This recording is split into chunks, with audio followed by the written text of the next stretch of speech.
Hi, welcome to my office. I'm Ollie's Visuals. I do 3D rendering, scanning and printing. This is my review of the RevoPoint MetroY Pro. A big thanks to RevoPoint for sending me this one over. I've been testing a MetroY Pro for 4 months now, and here are my thoughts. Both my desktop PCs perform around the same. The Revo Metro software says both PCs are excellent on GPU, but for the old PC it says average on the CPU. I'm not a big fan of wireless things, but the Wi-Fi function of the MetroY Pro makes a big difference. It gives you more freedom of movement and it makes your setup more tidy, less of a cable mess. I like it so much that I would love to see this Wi-Fi function on the hand scanner of the new Tracker, for example.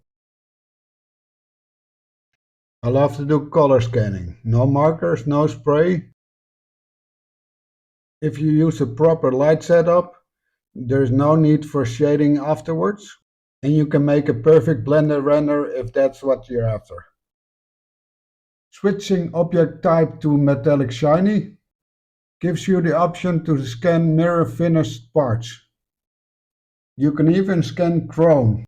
It takes some time to do it right, but in the end it comes out perfectly. Great for car emblems and stuff like that. The same goes for the black object option. I think the scanner is perfect for people like me, who like to do some rendering, reverse engineering and modeling. The scanner gives you good results as a base for all kinds of projects.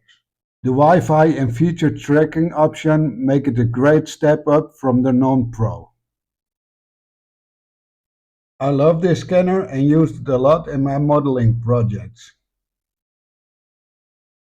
If you like the MetroY Pro from RevoPoint, use the link in the description.